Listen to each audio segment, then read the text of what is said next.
Olá, amigos. Tudo bem? Na aula de hoje, o assunto que nós vamos tratar são as revoluções burguesas. Século XVII na Inglaterra, século XVIII na França. Preste atenção neste quadro.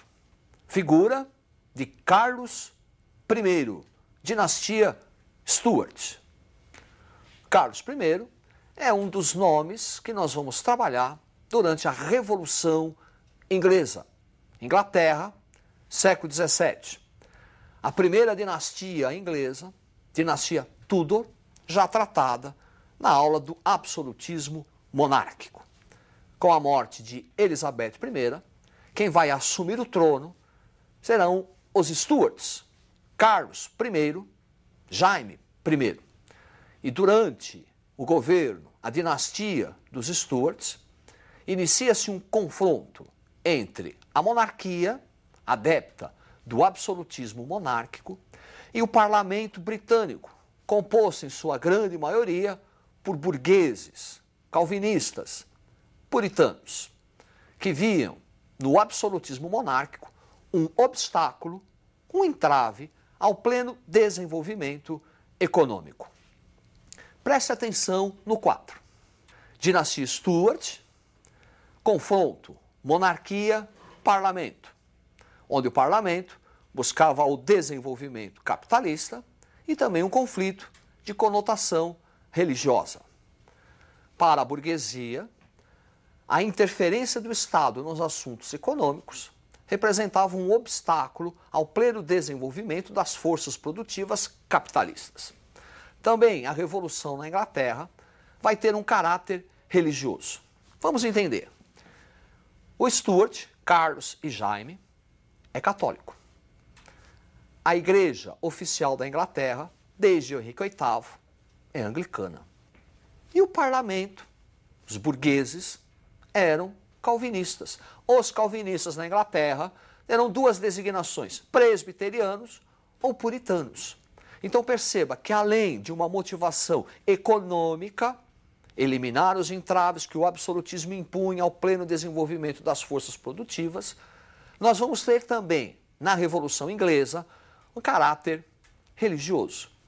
A dinastia Stuart, tentando colocar o catolicismo como a religião dominante, entrando em confronto com a religião do Estado e com a religião da maioria dos parlamentares da Inglaterra, o puritanismo. Desse confronto, o líder do parlamento será Oliver Cromwell.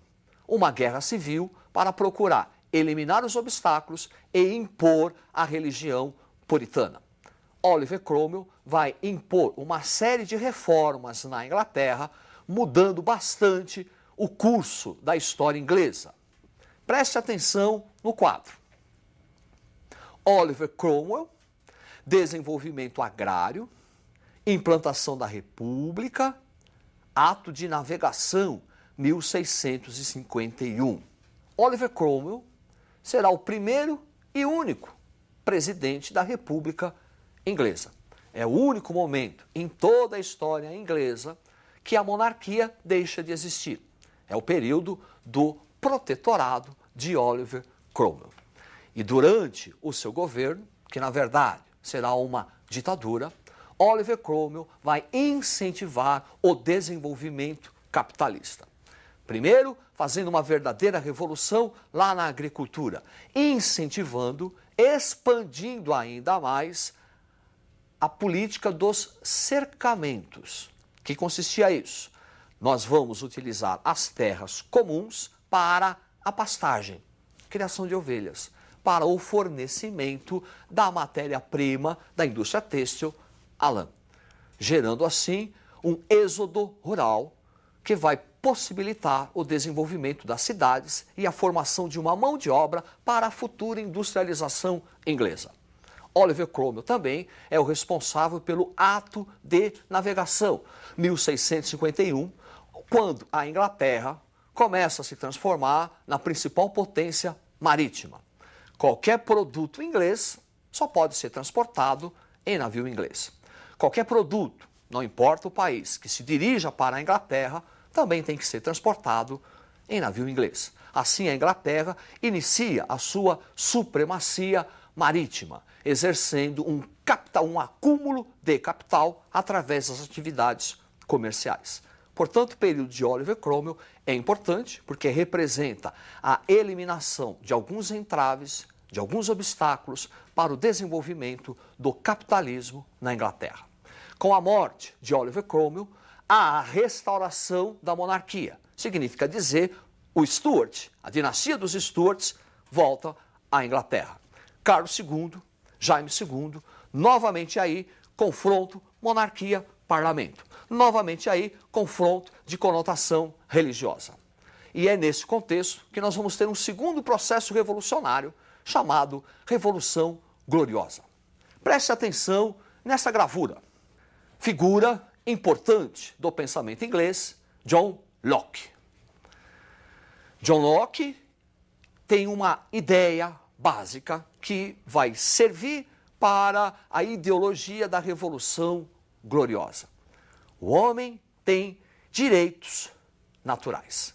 Direito à liberdade, direito à propriedade privada e direito a se revoltar contra governos tirânicos.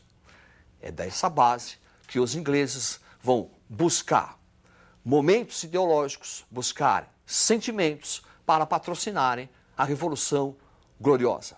Guilherme de Orange, casado com Maria Stuart, será convidado a ocupar o trono inglês. Em troca, ele vai garantir que o anglicanismo seja a religião oficial da Inglaterra. Esse momento é chamado de Revolução Gloriosa. Preste atenção no quadro. Revolução Gloriosa, 1688, Bill of Rights, Declaração dos Direitos, vitória da burguesia capitalista e adoção da monarquia parlamentar. Bill of Rights, Declaração dos Direitos. Isso quer dizer o seguinte, o rei perde seus poderes. Na verdade, quem passa a ser o poder político dominante não é mais a monarquia, e sim o parlamento. Monarquia parlamentar. Tem rei, mas o rei não manda mais como mandava antes. E isso representa uma vitória da burguesia. A partir daí, a burguesia ocupa o aparelho do Estado inglês, facilitando o desenvolvimento capitalista. Não é à toa que a Revolução Industrial começou na Inglaterra. Agora nós vamos analisar uma outra revolução burguesa. Preste atenção na gravura. A queda da Bastilha. Momento importante da história, não só francesa, como da história universal. Vamos analisar o que foi a Revolução Francesa, que é um marco na queda do antigo regime. Analisando primeiro as causas que levaram a esse processo político. Preste atenção no quadro. Revolução Francesa, crise econômica e sociedade estamental. Crise econômica, resultado do colapso do feudalismo. A França, em pleno século XVIII, ainda tinha uma estrutura feudal, uma enorme dependência da agricultura. A partir de 1772, clima na Europa começa a sofrer transformações. Queda bruscas de temperatura, geadas, atrapalhando a colheita, gerando períodos de fome e miséria. Sociedade estamental, ainda um traço do feudalismo. A sociedade francesa em pleno século XVIII ainda tinha primeiro estado, segundo estado, terceiro estado e os privilégios que cada estamento tinha disso. Voltando ao quadro. A miséria e o iluminismo também são causas da Revolução Francesa. Essa miséria por conta da péssima produção agrícola, dos altos impostos e de uma crise econômica que a França entra a partir do século XVIII, motivada por duas guerras. A participação da França na chamada Guerra dos 7 Anos contra a Inglaterra por áreas coloniais na América do Norte e a participação da França na Guerra de Independência dos Estados Unidos. Esses dois conflitos vão contribuir para aumentar a crise econômica, que passa a se transformar em crise financeira. E quem sustentava o Estado, quem tinha que arcar com as despesas, era somente o terceiro Estado. Portanto, a Revolução Francesa é um levante do terceiro Estado, que era formado pela burguesia, não somente, mas pelo campesinato, pelos trabalhadores urbanos, artesãos, contra esse excessivo tributo, essa tributação excessiva que o Estado francês começa a impor por conta da crise econômica e crise financeira. E o Iluminismo, Rousseau, Voltaire, Diderot, Montesquieu e as ideias de liberdade, igualdade e fraternidade. Vamos analisar agora os principais tópicos da Revolução Francesa. Preste atenção no quadro. O processo revolucionário da França começou primeiro com uma revolta aristocrática, depois revolta burguesa, depois o processo revolta popular e também revolta camponesa. Quer dizer, a Revolução Francesa, ela foi patrocinada pela burguesia, mas a burguesia não conduziu o processo em escala integral. Primeiro nós tivemos uma revolta da nobreza contra o rei, Assembleia dos Notáveis, para não pagar os impostos.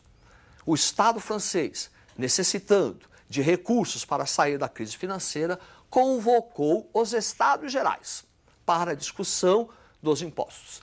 Nesses Estados Gerais, a burguesia inicia o processo. Nesse processo é chamado de Assembleia Nacional, que vai transformar a França numa monarquia constitucional. Preste atenção no quadro. Assembleia Nacional, o grande medo e a Declaração dos Direitos do Homem e do Cidadão. Grande medo é a revolta dos camponeses no início da Revolução Francesa, saqueando castelos, invadindo propriedades e matando muitos nobres. E Declaração dos Direitos do Homem e do Cidadão, que procurou eliminar os privilégios de nascimento. Todo homem agora é livre e igual perante as leis. Segundo processo da Revolução Francesa, Convenção Nacional. Preste atenção no quadro.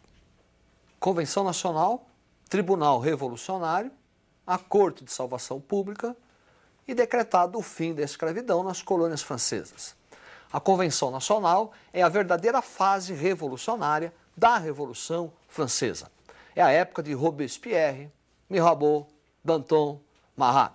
É a época dos jacobinos. É a época da guilhotina, também chamada fase do terror. E o primeiro a conhecer a guilhotina será o próprio rei Luís XVI. Após a fase da Convenção Nacional, nós vamos ter a chamada fase do diretório, que é quando a burguesia retoma o poder político. Durante o diretório, grave crise econômica, grave crise política, corrupção e o retorno do grande medo.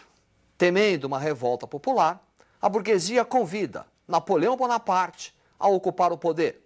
É o famoso 18 de Brumário. Estudem, alunos. Até a próxima. Uma boa sorte.